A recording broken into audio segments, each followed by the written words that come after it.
Сәлеметсіздер ме қыздар, қалдарыңыз қалай? Мен есімім Бақтыгүл болады. Қазір сіздерге Халық Лайв компаниясы туралы толық ақпарат беретін боламын. Пока кішірейтіп қояйын өзімді, ал кеттік.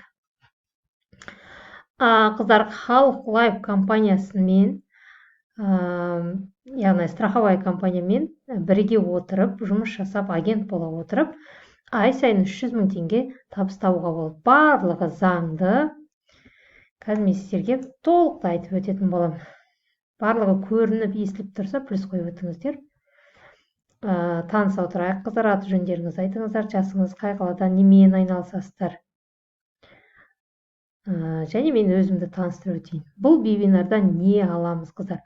Бұл вебинардан менен ұсыныс. Яғни мен сіздерге ұсыныс айтамын. Жаңа қабілетті игере отырып, табыс тапқысы келетін жандар мұқият тыңдаңыздар. Ал егер ол қандай қабілет екенін жай ғана біліп, қабыл алсаңыздар да, қабыл алмасаңыздар да, біліп жүретін боласыздар. Бұл қандай қабілет, қандай мамандық екенін, ескертетін жайт, трансляция секундқа кешуі мүмкін. Чат негатив жазбаймыз. Сабақтың ұзақтығы 1 сағат болады. Мен көрмей қалған сұрақтар болса, модератор жауап береді. Сабақ паузаға қойылмайды. Сабақ соңынан кейін барлық сұрақтарыңызға жауап беремін. Менімен бірге практикалық жұмыс жасайсыздар, сондықтан қолдарыңызда дәптер, ручкаларыңызды алып отырыңыздар. Сіздерге ақпарат беретін мен кіммін, өзімді таныстырамын. Халық Лайв компаниясының тарихын айтамын, қалай жұмыс бастауға болады, қандай табыс көздері бар бұл жерде. Компанияның артықшылығы, кемшіліктері, жұмыс жасап табыс тауып жүрген қыз-келіншектер бар ма, соны айтатын болам. Және менен арнайы ұсыныс. Менің есімім Бақтыгүл Есіркена Нұрқалиқызы. Жасым 43-те, Алматы қаласында тұрамын. 3 баланың анасымын. 33 жасымда күйеуге шықтым. 33 жасыма дейін мен әскери институтта жұмыс жасадым. Әскери психолог болып 10 жылдық тәжірибем бар. Әскери шенім майор. Одан кейін декретте отырғанда ФБР компаниясының онлайн кеңесшісі болдым. Рубин директор дәрежесіндемін. Әлі күнге дейін ол жақтан қосымша табысым бар. Түрік мемлекетінің фармаси компаниясының алтын директор дәрежесіндемін. Өзіміздің семейный Заңғар Корпорейшн интернет дүкенінің негізін қалаушы болам. Және инфобизнесте табыс және ми марафонның авторымын. Онлайн бизнесқа келгеніме 6 жыл болды. 6 жылдан қандай? 3 баланың анасы атанып отырмын. Бұл менің үшін үлкен жетістік. 33 жасымда күйеуге шығып, 3 балалы болып, қазір 43-те. Аллаға шүкіршілік айтамын. Екінші, осы онлайн бизнестің арқасында біз үлкен үй салдық. 220 квадрат метрлік. Алматы қаласының Айнабұлақ районынан 1 бөлмелі пәтер алдық. Жанұямызда 8 миллион теңге тұратын автокөлігіміз бар. Жәнегі Заңғар Корпорейшн интернет дүкеніміз 5 миллион теңге тұрады. Және 2 мемлекетке жолдасым тегін саяхатқа барып келді. Балаларым, 2 балам уже, біреуі 9-да, екіншісі 6-да, 7-ге майда толады, 1-ші классқа барып жүр, екеуі де ақылы мектепте. Сонымен мен қазір 10 айлық баламмен үйде отырған анамын. Ал егер мен онлайн табыс табуға шешім қабылдамағанда не болар еді, осыдан 6 жыл бұрын мен сол әскери бөлімде, әскери институтта болмаса жүрер едім. Айлық табысымыз 160-200-дің ортасында. Таң атқаннан кетіп, кеш батқанда үйге әрең оралар едім. Балалардың ешқандай мероприятиясына бара алмас едім. Туыс-туысқан тойына бара алмас едім. Ол рас, қыздар, бізде гарнизоннан шығармайды. Балалар мероприятиясына сұрану деген өте қиын. Үлкен үйім болмас беді. Сонымен қатар, егер декретте болсам, үйде отырсам, сол баяғы қандай тамақ жасаймын, ең қиналатын сұрағым, көршілерге барып, өсек айтып, әңгіме айтып, шай ішіп жүрер едім, қыздар. Қазір мен әр уақытымды, әр сағатымды, әр минутымды тиімді пайдалауға тырысам, және сіздерді де соған үйрететін болам. 6 жыл жасаған жүріп өткен жолымды сіздерде 1 сағаттың ішінде бөлсем, қалай жұмыс жасауға болады, соның барлығын түсіндіремін. Және бір айда спокойно 300 000 теңге табысқа, қосымша табысқа қыздар. Егер сіздер бұны основной табыс көзі жасайтын болсаңыздар, одан да көп ақша табасыздар. Мен сіздерге тек қана қосымша деп айтып отырмын. Ешқайда көңіл бөлмеңіздер, қолдарыңызға қалам мен блокнотты алып, мұқият тыңдаңыздар. Кеттік, онда бастайық. Мен өзім қалай келдім? Акционерлік қоғам Халық Лайф компаниясына агент болуға қалай келдім? Мен содан бастайын. Ең бірінші мен депозит іздедім. Каспий банк, Народный банктың депозиттерін іздестіріп жүрген кезде не үшін іздедім? 3 балама депозит ашып, болашақта бір оларға фундамент ретінде 18 жасқа толған кезде ең алғашқы бір бизнес болсын, оқуын төлесін, машина алатын бір қаржы жинап қою міндетім деп санадым, как ата-ана ретінде жолдасымыз деген шешім бойынша. Депозит, жылдық депозит бізде 9-12%, яғни айына 1% беріп отырады. Енді қараңыздар, мен ай сайын 12,5 теңге салып отырсам бір балама, оның үстіне маған айына 12.500-дің 10%-ы 1250 теңге. Яғни 1%-ы 125 теңге. 12.500 теңге салсам, маған ай сайын 125 теңге ғана қосылады екен. Егер мен сразу 150 000 теңге салатын болсам, бір жылға, жылына 15 000 теңге болады екен. Бұл деген вообще аз көрсеткіш, мүлдем аз. И 10 жылда жинайтын болсам, 1,5 миллион теңге ғана жиналады екен. И үстінен депозиттері тоже көп болмайды. Мен осыны іздеп жүрген кезде осы Халық Лайф компаниясына тап болдым. Бұл компанияның инбаған ручка алдыңдар дедім. Міне, www.halықlife.kz бұл компанияның сайты, Instagram, Facebook парақшасы. Бұл компанияның ерекшелігі, бұл өзіміздің қазақстандық Халық банк бар ғой, соның еншілес компаниясы. Яғни, сол Халық банктың бірнеше еншілес компаниясы бар, соның Халық Лайф сақтандыру компаниясы болып саналады. Яғни, бұл өзіміздің бұрыннан білетін компания. Және бұл компанияның да өзінің лицензиясы, және ұлттық банк берілген лицензиясы бар. Енді қазір мен сіздерге көрсетейін сайтте. Халық Лайф. Міне, мен кабинетті ашып қойып, міне қыздар қараңыздар. Халық Лайф частным бизнесменом, агентом, поддержка. Әр жеке клиенттің өзінің жеке кабинеті бар, әр агенттің өзінің жеке кабинеті болады. Мен бұл жерде міне продукцияларын: накопление, защита, лайф ковид, пенсия, путешествие, страховой калькулятор деп тұр. Мен сіздерге міне накопление деген программасы жайлы айтатын бол. Накопление, яғни жинақтаушы, депозит сияқты жинақтаушы программалар жайлы. Олар бәйтерек, Лайф Инвест, Халық Қазына, Лайф Персона, Болашақ Лайф деген.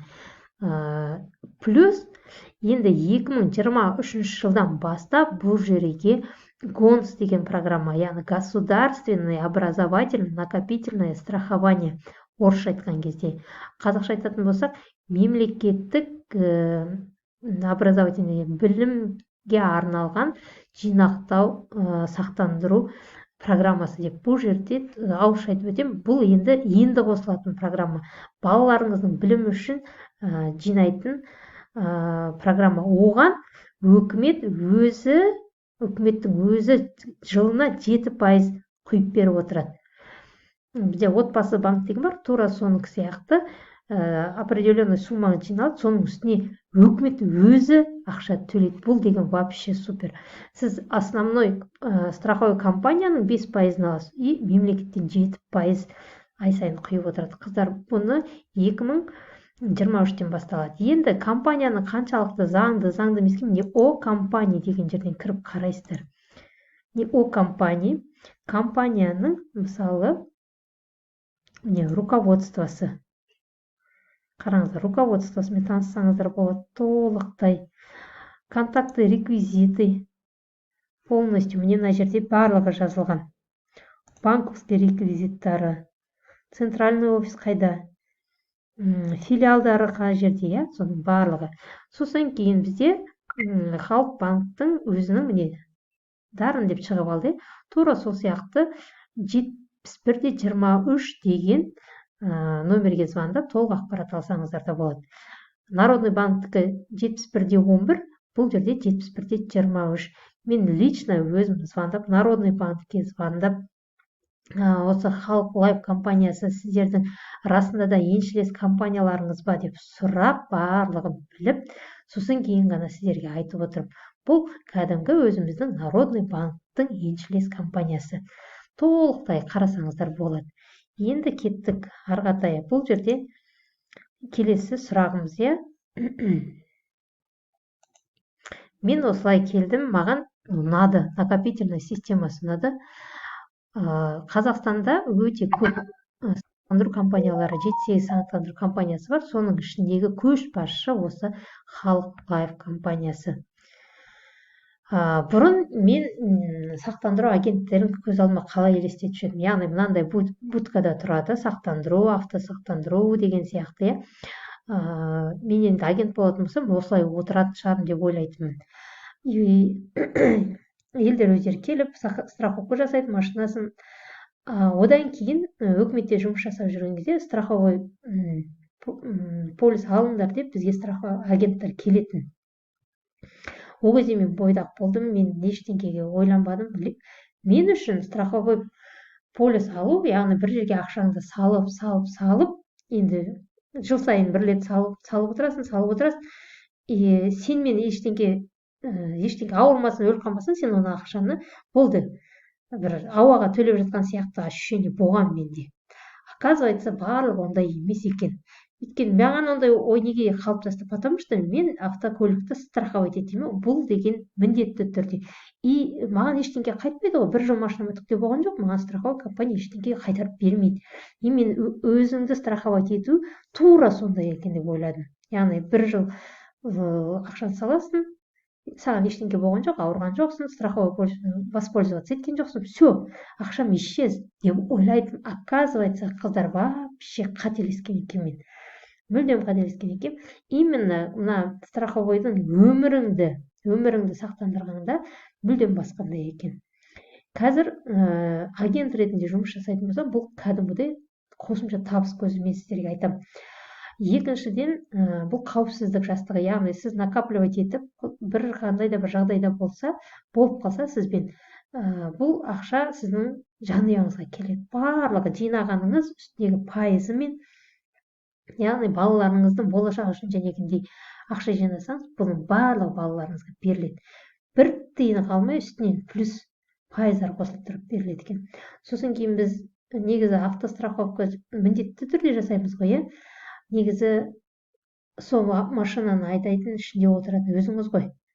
Вот өзі өмірімізді ең бірінші сақтандыру керек екен. Мен қазір оны да айтып беремін. Компанияның тарихы 2005 жылдан басталады. 2006 жылы лицензия алады. 2010 жылдан бастап басқа өзіміздің өңірлерде өз филиалдарын аша бастайды. Сосын кейін мысалы біз товардың сертификатын сұраймыз, товар халал сертификаты бар ма, GMP сертификаты бар ма деп. Бұл жерде компанияның тұрақтылығын білдіретін рейтинг. Яғни рейтинг 2012 жылдың өзінде B+ good деген деңгейдегі қаржылық тұрақтылық рейтингін алған. Рейтинг көзді A, B, C болып бөлінеді. A деген ең жоғары, B деген және тұрақты, C деген төмен деген. 2012-ден бастап, даже міне 2018-дің өзінде де сол нені подтверждать етіп отырған. Сосын кейін бұл кәдімгідей компанияның тұрақты товар айналым барын дәлелдейтін продукт. Халық Лайф кезінде Казком Лайф болған. Казком мен Халық банкі біріккендіктен олар қазір полностью сол Казком кезінде страховка алған кісілердің өзі де қазір Халық Лайфта клиент. Міне қарадыңыздар, қаржылық тұрақты рейтинг бойынша B+ good, имитетті ұзақ мерзім деген несиелік рейтинг деген, яғни жәнегі акция, облигация деген, ол жерде де тұрақты деген рейтинг алған. Бұл өте сенімді. Міне көрдіңіздер ме? Лицензиясы бар, Енді қараңыздар, негізі сақтандырудың екі түрі болады екен. Міндетті түрде, ерікті түрде. Міндетті түрде, мысалы, жұмыста, бір жерде компанияда жұмыс жасайтын болсаңыз, компания біз үшін міндетті түрде бізді сақтандырады екен. Ол жерде енді суммалар өте аз болады. Жұмыс бабы бойынша бір нәрсе болып қалса, сақтандыру суммасымен жәнегідей сіздің жанұяңызды қамтамасыз етеді. Екінші, бұл ерікті түрде, яғни сіз өзіңіз өз өміріңізді сақтандырасыз. Жазатайым бір оқиғалардан сақтанасыз, ауыр сақтанудан сақтанасыз, бір определенный 5-10-15 жылға осы аралықта ештеңе болмаса, жәнегі сақтандырған ақшаңыз плюс пайызымен сізге қайтып келеді. Қараңыздар, финансовый показатель дейді, активы, резервтің өзін қараңыздар, 132 миллиард. Собственный капитал, өзінің капиталы 26 миллиард. Бұл деген тұрақты компания. Бәріміз білеміз ғой, халық банкті. Енді жәнегі полис бізге не береді? Өмірдегі жинақта сақтандыру полисі не береді? Біріншіден, агент болу мүмкін, қосымша табыс көзі, кәдімгідей. Мен вообще ойламадым, агенттер осындай жақсы ақша табады деп. Екінші, жәнегі салған ақшаңыз сізге пайызымен қайтып келеді. Үшінші, бұл қауіпсіз жасты, қандай да бір жағдай болмасын, бір нәрсе болып қалса, бұл сізге кәдімгідей көмек беретін қаржы. Енді бағана айттым, компанияның жинақтау программалары бар, ол не Бәйтерек, Болашақ Лайф, Рента, және плюс, және мен сіздерге айтқан государственный образовательный накопительный страховка деген білімге жинайтын тағы біреуі 2023-тен қосылады. Қазір мен сіздерге Бәйтерек туралы айтайын. Бәйтерек программасында сіз өзіңіз өміріңізді сақтандырасыз. Бәйтеректің өзінде основной және қосымша деп ішінде пункттар болады. Ол туралы толық айтатын боламыз. Сосын кейін компания кімдерге сақтандыру полисін бермейді? Егер бірінші, екінші, үшінші топтағы мүгедектерге, олардың өмірі сосын кейін критические заболевания дейді, ракпен ауырған адамдардың сол сақтандырмайды. Сіз егер ондай ауруыңыз жоқ болса, сақтандыру мүмкін, егер бар болатын болса, ол кісілерді компания сақтандырмайды.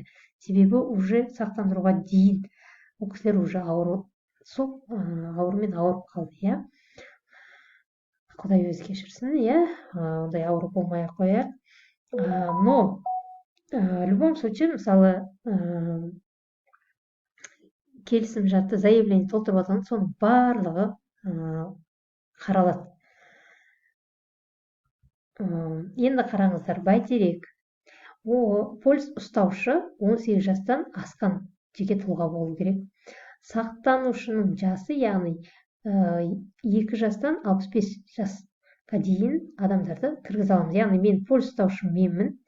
Сақтанушылар 3 баламды указать ете аламын мына жерде. Сондай сақтандыру шартты қолдану 5 жылдан жоғары, мен 10-15 жылға сақтандырамын, мысалы, Арғатай, яғни 3 жылдан кейін барып дивидендтер жүре бастайды. Бірінші, екінші, үшінші жылы мен өз ақшам жинала береді. 3 жылдан бастап пайыздар жүре бастайды.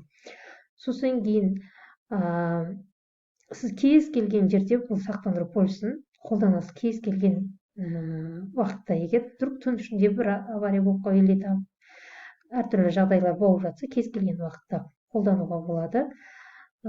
Сосын кейін сақтандыру сыйақысын төлеу кезеңділігі, яғни сіз 1 жылда 1 рет салсаңыз болады, мысалы 1 рет сразу 150 мың теңге салып қойсаңыз болады. Болмаса 6 айда 1 рет 75 мың 2-ге бөліп салсаңыз, мысалға айтып отырмын. Или 3 айда 1 рет салсаңыз болады, 15, 45 мың теңге деген сияқты. Или 10 мың теңге, 30 мың салсаңыз. Болмаса айма-ай 10 мың теңгеден басталады. Яғни ай сайын 10 мың теңге, или 15-20 мың теңге өзіңіз білесіз. Сөйтіп жинасаңыз болады. Барлық ақша айтып отырмын, накопительный депозит ретінде. 5 жылдан кейін де алып алсаңыз болады. Договорға қай уақыт отырасыз, сол уақытта аласыз. Енді өмірді жинақтаушы сақтандыру шартына қандай тұлғалар қатысады? Бірінші, сақтанушы. Сақтандыру шартын кім жасайды? Мысалы, менмін. Сақтандырылған. Кімнің өмірі сақтанады? Жәнегі мен балаларым, күйеуім деген сияқты, болмаса өзім. Енді пайда алушы. Бұл жерде мысалы маған қандай да бір жағдай болып кетсе, пайда алушы менің балаларым және күйеуім болып есептелінеді. Кімді указывать етесіз? Сол. Күйеуіңізді указывать еткіңіз келмесе, балаларыңызды, балаларыңызды указывать еткіңіз келмесе, күйеуіңізді деген сияқты, оны өзіңіз білесіз. Енді қараңыздаршы, мен санап берейін. Мысалы, бір сіздің күйеуіңіз ер адам 35 жаста 20 жылға, яғни сақтандыру сыйақысы 150 мың, ай сайын 12.500 теңгеден салып отырады.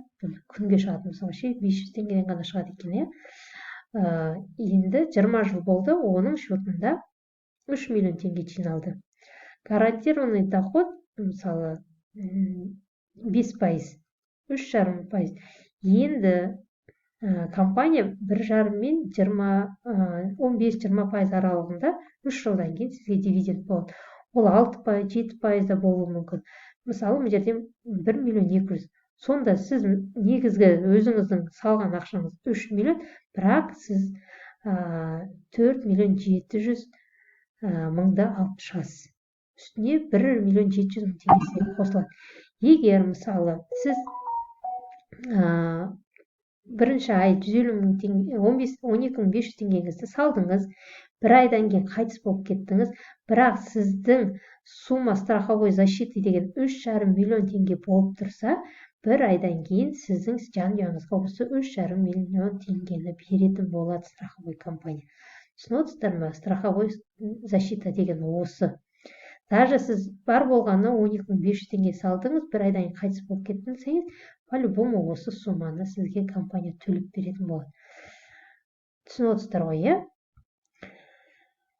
енді бізде страховка жасаңдар, өз өміріңді сақтандырыңдар десе, кез келген қазақ қашады. Бірақ Европа елдерінде ол бірінші очередь. Мысалы, жарақат болып қалған жағдайда, мүгедек болып қалсаңыз, болмаса бір айға, 2 айға өзіңіз еңбек қабілетіңіз уақытша жоғалтып алсаңыз, ауырып қалсаңыз, жазатайым оқиғада өмірден өтіп кетсеңіз, осындай жағдайларда компания сіздің жанұяңызға жәнегі ақшаны төлеп беретін болады. Яғни жарақаттан жатсаңыз, осы случайда мысалы страховка төленеді. Кеттік, енді полисті халық лайф компаниясында, сақтандыру компаниясында қалай полис ашуға ең бірінші өтініш толтырасыздар. Ол жерде кім сақтанушы, сақтандырушы, пайда алушы бәрін жазасыздар. Сол адамдардың жеке куәлігін, құжаттарын, балалар болса, балалардың жеке туу туралы куәлігін. Және жеке Андрей Райтиринг деген бұл тексеру. Сол тексеруден өткеннен кейін сізге түбіртек беріледі. Сол түбіртекті бойынша сыйақыны төлейсіз, содан кейін барып сізге полис беріледі. Яғни сіз мысалы бір жылға сразу 150 мың теңгеге сақтандырсаңыз, сізде агент болу мүмкіндігі болады. Агент бірден 150 мың теңгеге өз өмірін сақтандыру керек. Сразу құю керек бір жылға. Енді жәнегі айқын ерекшеліктері, бұл сіздің жәнегі ақшалай жарнаңыз ешқайда күймейді, керісінше пайызымен сізге қайтарылады. Ол бір. Егер агент ретінде жұмыс жасайтын болсаңыз, сізге комиссиялық сыйлықтар дейді, бонустар беріледі. Ол 2. Бұл жерде кәдімгідей бизнес ретінде қарап, өзіңіздің команда, агенттер командасын құруға болады. Клиенттермен клиентский база жасауға болады. Яғни видео отырып та осы бизнесті жасау мүмкіндігіңіз бар. Бағана айттым ғой, агенттер жәнегіндей бір нелерде отырады деп сөйтіп ойлайтын. Самом деле қазір ол жерде де машинаны WhatsApp арқылы документін беріп, страховка жасатып, барлығы онлайнға көшіп жатыр. Сондықтан бұл жұмысты да сіз онлайн жұмыс жасай аласыз. Компания заңды, жүйе заңды. Барып оқимын десеңіз, офистар бар. Нарықта жылдам өсіп келеді. Қазір адамдар уже қаржылық сауаттылығы ашылған, страховканы біледі.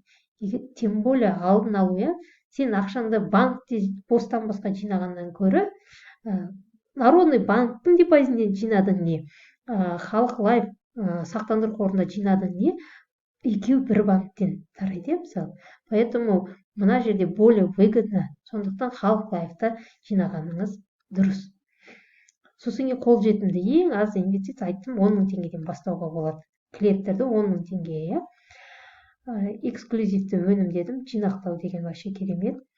И ақы төлеуде әділ. Сіз қалай жұмыс жасайсыз, соған сай ақшаңызды аласыз. Қандай яғни компанияның сақтандыру агенттеріне сыйақы жүйесі қарастырылған. 4 түрлі табыс көзі бар. 4 түрлі. Жеке сату бойынша, яғни жеке каждый сатқан клиентті өзіміздің компанияға тартқаныңызға байланысты жеке сатым. Екінші, белгілі бір көлемді, яғни товар айналымы ғой, енді полюстарды сат, соған байланысты бағалы сыйлықтар. Бұл 60 000-нан бастап машинаға дейін алу мүмкіндігі бар. Толықтай қазір тоже айтамын. Үшінші, көшбасшылық бонусы. Яғни сіз бұл жерде өзіңіз жалғыз емес, командаңызбен жұмыс жасасаңыз болады. Төртінші, компаниядан акциялар. Акциялар өзгеріп тұрады, мына үшеуі өзгермейді, бекітілген. Акциялар жылына бір рет өзгеріп тұрады. Енді қараңыздар, сосын кейін бізде намазған қыздар бар, депозитке ақша салмаймыз деп ойлауы мүмкін. Бұл жерде сіз депозитке мысалы 3 миллион жинадыңыз ба, 3 миллионыңызды үстіндегі пайызын садақа ретінде біреуге беріп, соған мұқтаж адамға беріп, өзіңіздің ғана жинаған ақшаңызды алсаңыз болады. Не болмаса жәнегіндей команда жинағында тек қана жеке сату бойынша жұмыс жасасаңыз болады. Яғни ол ерік өзіңізде, арғатай кеттік, карьера. Қалай бұл жерде жұмыс жасап ақша табуға болады. Міне, видеода көру картинкада 8, яғни карьерный лестница бар. Осы әр қайсысын бағындыра отырып, сіз өзіңіздің карьерный лестница жасасаңыз болады. Бұл жерде ішкі валюта единица болып саналады. Мысалы, көп компанияларда балл деп жатады, бұл жерде единица. Сіз мысалы бір өнімді саттыңыз, агент комиссиясы бірінші жылы 70% аласыз, екінші жылы 30% аласыз. Бұл қалай? Мен қазір түсіндірем. Мысалы, есептейік. Бір единица деген ол қанша теңге, соның бәрін есептейік. Ол үшін мысалы, сіз 150 000 теңгеге бір агент шақырдыңыз. 15 жылға договорға отырды. Яғни міне 150-ді көбейтеміз, 15 жылға бөлеміз 100 000 теңгеге. Сол кезде 22-де 5 единица шығады. Яғни 150 000 теңге 22-де 5 единица береді. Енді ол қанша ақша? 22 деп грубо округлять етсам, 22-ні ең бірінші келген кезде сіз 2,5 теңгеден, яғни бірінші дәрежеде тұрған кезде 2,5 теңгеге көбейтеді. Сонда сіз бір адам шақырсаңыз, сіздің алатын ақшаңыз 55 000 теңге. Осы 55 000 теңгенің 70%-ын биыл аласыз, 70%-ын келесі жылы аласыз. Ал егер сіз уже 8-ші дәрежеде тұрсаңыз, тура сонда 150 000 теңге бір адам шақырсаңыз, сіз ол жерден бір единицаны 6100 теңге. Яғни 150 000 теңгенің 134 000 теңге сізге беріледі. 134-дің 70%-ы биыл, 30%-ын келесі жылы аласыз. Сол бір клиентті 2 жыл бойы ақшалау мүмкіндігі бар. Яғни біз 2 жыл, қалған 13 жылы салған ақшасы компанияның товар айналымында өзінің товар айналымына кететін болады. Сіздің клиентіңіздің ақшасын қысқартып тастамайды. Бұл сіздің агент ретінде сізге берілген пайда көзі. Енді, және айттым, компанияның өзінің белгілеген сыйлықтары бар. Мысалы, 100 единица жинасаңыз, жәнегі 22-ліктен 5 адам жинасаңыз, 110 единица болады. 30 күннің ішінде жинасаңыз, сізге 20 МРП сертификат беріледі. Сіз бұл ақшаны технодомға барып қолдансаңыз болады. 20 МРП, яғни 1 МРП-міз 3000 теңге деп айтайық, грубо 60.000 теңге, 3100 қойдым даже. 63.000 теңгеге сертификат, 63.000 теңгеге өзіңіз қалаған нәрсеңізді барып алсаңыз болады. Енді 500 единица жинасаңыз, оған сізге қанша уақыт беріледі? 100 күн. 100 күн дегеніміз 3 ай. 3 айдың ішінде 500 единица, оның 100-ін сіз уже не жинап қойғансыз, бұл да накапливаться етеді. Үстіне 400 единица қосылса, сіз уже 500 единицаға шығасыз. Бұл жерде сізге жәнегі ақшаңыздан единицаға бөлек төленетін ақшадан бөлек тағы да 40 МРП төленеді. Арғатай 1000 мына уже 500 жиналды, тағы да 1000, 1000 единица үстіне қосылса, оған сізге 6 айдан астам уақыт беріледі. Тағы да сертификат, сөйтіп 5000 единица, бұл жер любой период, бұл жерде уақыт жоқ, 15.000-да да уақыт жоқ, бірақ золотой перстень, бриллиантпен. Одан кейін алтын сағат, ең соңғысы автомобиль. 50.000 единица, 8 уровеньде машина аласыз. Бұған 6 жыл уақыт берек. 6 жылға дейін сіз 8 уровеньді ашсаңыз, сіз аласыз. 7 болып қалса, онда алмайсыз. 1 жылдың ішінде алсаң, 1 жылдың ішінде аласыз. Енді қазір ақшасын санайық. Қанша? Жәнегі 5 адам шақыруды, қанша ақша табасыз санап берейін. Мысалы, қазір тіркедім. Жәнегі 22 единицамен тіркелді дейік адамдар, грубо 100 единица жасадым дейік. 100 единицаны, қараңызды, 2,5 теңгеден көбейтеміз, 250.000 теңге. Бұл жәнегі личный продажадан. Енді бағана айтқам компаниядан акциялар бар деп. Қазір осы 2022-ның аяғына дейін акциялар бар. 3 адам тіркесеңіз, әрқайсына 10.000 теңгеден, яғни 3 агент тіркесеңіз, 10.000 теңгеден ақша төленеді. 4-ші, 5-ші, 6-ші, 7-шілерге 8.000 теңгеден, мысалы, 5-еу, 3-еуіне 10.000, 4-шісіне 8.000, 5-шісіне 8.000 деліге санаймыз. 46.000 теңге. Плюс сіз 100 единицадан асқандығыңыз үшін, 30 күннің үстіне ашқандығыңыз үшін сізге сертификат, 60.000 теңге сертификат. Яғни жәнегі 250.000 теңгенің бірінші жылы 70%, бұл 175.000 теңге сіздің шотыңызға түседі. Сертификат беріледі қолыңызға. Жәнегі акция бойынша 5 адамне агент әкелгеніңіз үшін 46.000 теңге. И акция бойынша тағы бір акция бар. Бұл да осы 22-ның аяғына дейін. Егер сіздің жасаған товар айналымыңыз 400.000 теңгеден асатын болса, сол ақшаның 10%. Бізде 5 адамда 150.000 теңгеден асты. 10%, 75.000 теңге. Сонымен ақшалай қолымызға алады 175.000, плюс 46.000, плюс 75.000, 296. 5 агент шақырып, сіз 296.000 теңге наличка қолыңызға аласыз, Тұратыңыздар, өтірік айтам. Түседі, оның 21%-ын, сіздің 10% сіздің пенсионный фонд негізге шотыңызға кетеді. 10% налог ретінде сталады, және 1% медстраховка кетеді. 296.000-нан минус 21%, қолыңызға таза 230.000 плюс 63.000 теңге сертификат. И келесі жылы тағы да 30%, 75.000 теңге сізге төленетін болады. 5 агент шақыру арқылы. Енді қараңыздар, келесі, Ал егер сіз өзіңіз агент болдыңыз 150.000 теңгеге, бірақ агент емес, клиент шақырсаңыз қалай болады?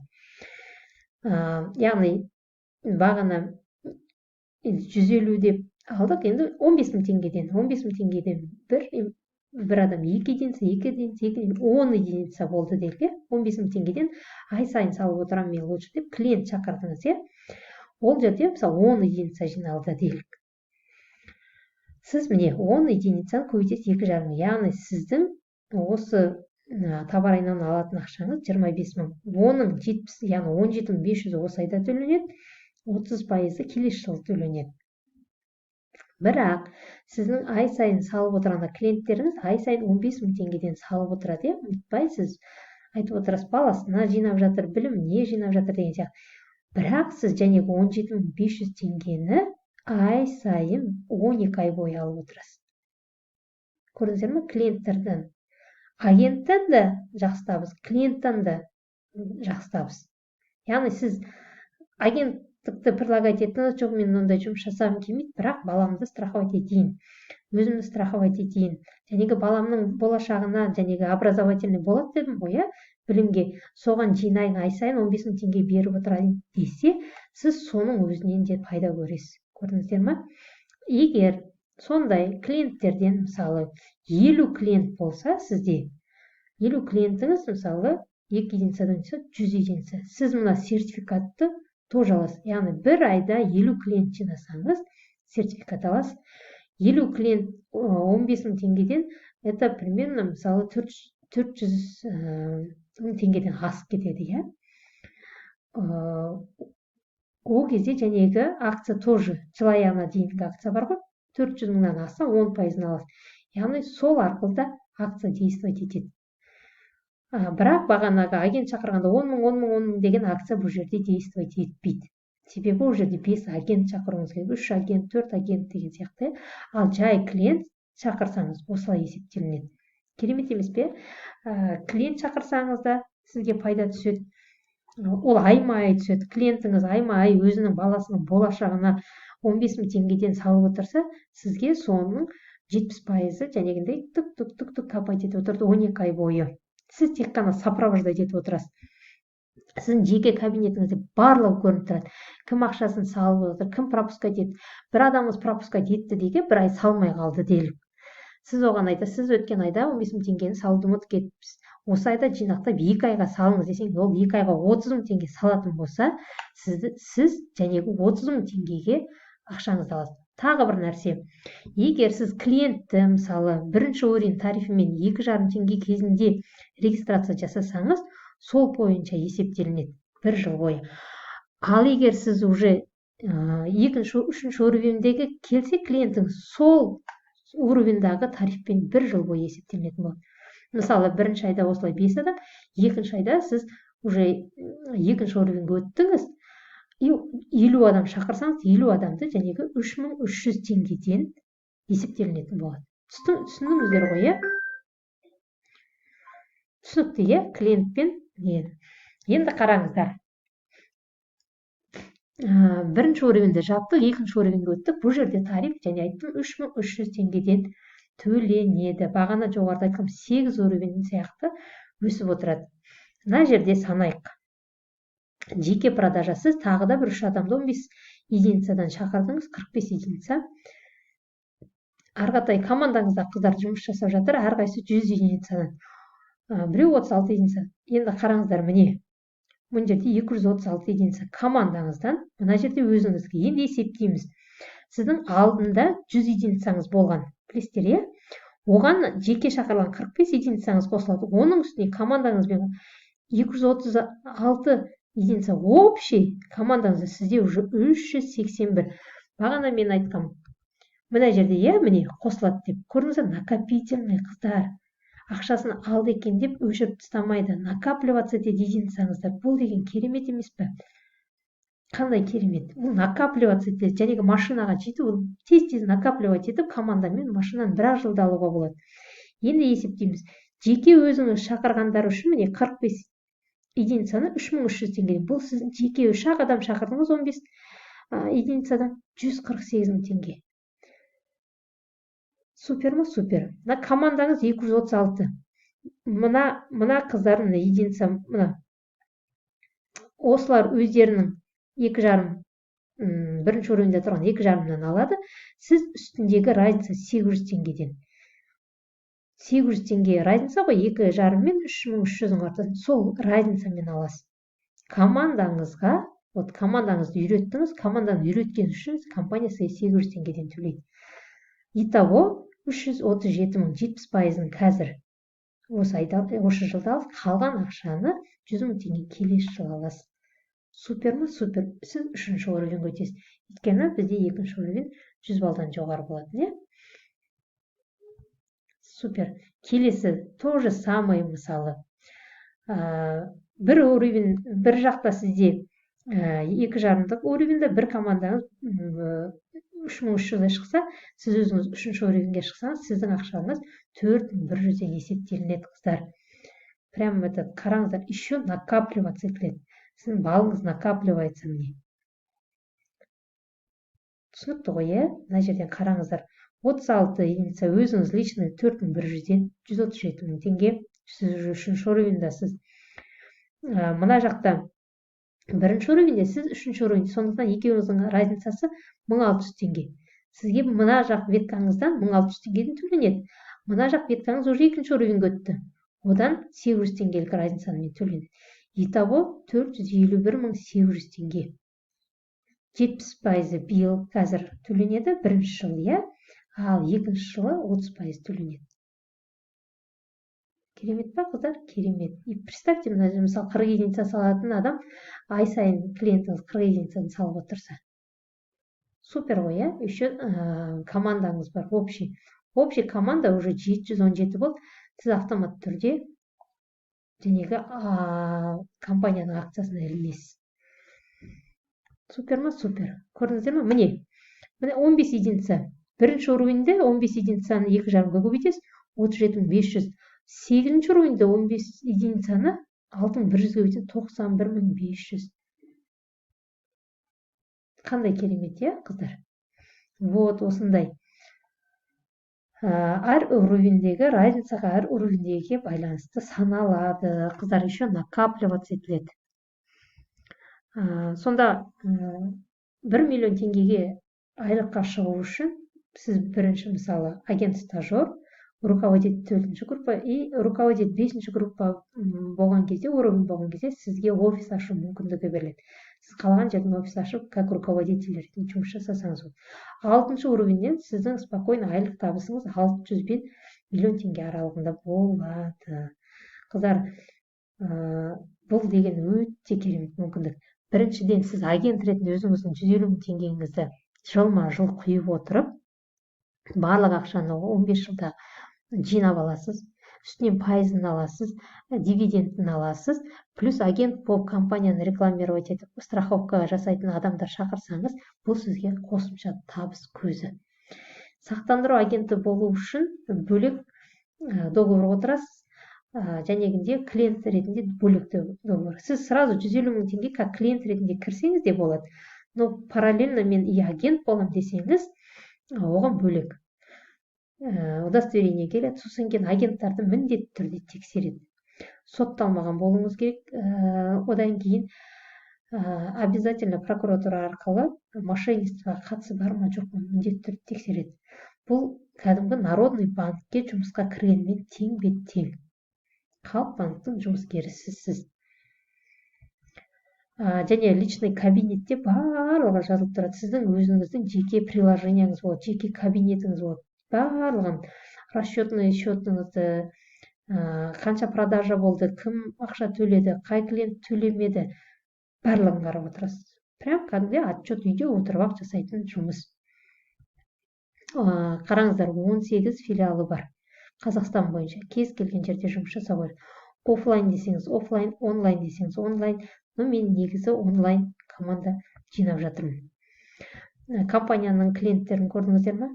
Жәнегі міндетті түрде сақтандыру деген, компаниялар өз жұмысшыларын сақтандырып отырады. Қазмұнайгаз деген сияқты, Сосын кейін бизнес клиенттер дегені жәнегі өз работниктарын сақтандырады. Енді қыздар, мен өзімнің бірінші линияма 10 страховой агент алам. Өзім үйретемін, барлығын қалай толтыру керек, қалай жеке кабинетке кіру керек, қандай программалар бар, основной программа қайсылармен жұмыс жасаймыз. Соның барлығы мен онлайн өзім үйретемін. Қыздар, менің айтып отырмын, 6 жылдық онлайн жұмыс жасау тәжірибем бар. Сондықтан, егер мысалы 10 адам сразу тіркелді деліге, 11-12 адам келіп жатса, мен олардың барлығын сол веткаларға тіркейтін болам. Бұл жерде спокойно 5-10 веткамен миллион теңгеге спокойно шығу мүмкіндігі бар. Менің мақсатым бір жылда жақсы уровеньге шығу. и команданы сол жақсы уровеньдарға көтеру. Командама барлығын түсіндіріп айттым деп ойлаймын. Қалғанын барлығын Алматы қаласы болса офлайн кездесуге дайынмын. Басқа қалалар болса, басқа қалалардағы менің өзім наставниктарым бар, солар барып түсіндіреді. Енді қараңыздар, Народный банктың депозитін салдым не? Народный банктың Халық Лайф страховой компаниясы салдым не? Ақша салдым не? Екеуі екі бөлек дүние. Бір жақта ақшаңыз көбейеді, екінші жақта ақшаңыз көбейеді. Бірақ мен Народный банктың депозитіне адам шақыратын болсам, Народный банктегі депозитке маған ешкім ақша төлемейді. Тура сол сияқты сондай пайыз, даже одан да көп пайыз халық осы Народный банктың ішіндегі еншілес компаниясы Халық Лайфқа шақыратын болсам, маған компанияда ақша төленеді.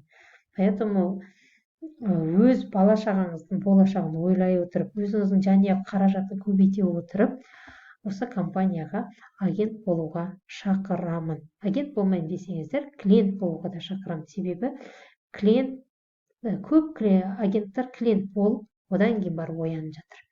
Мынау жақсы нәрсе екен деп. Өйткені жеке кабинетінде клиенттер де өз счеттарын көріп, қарап, қанша үстіне түсті, дивиденд түсті, соның бәрін көріп отырады. Мұқият көңіл бөліп тыңдағандарыңыз үшін рахмет айтамын. Осы видеоның астында менің WhatsApp нөмірім болады. Сол WhatsAppқа жазсаңыздар, Instagram, WhatsApp нөмірлерім жазылып тұрады. Сол жерге жазыңыздар міндетті түрде. Рахмет қыздар.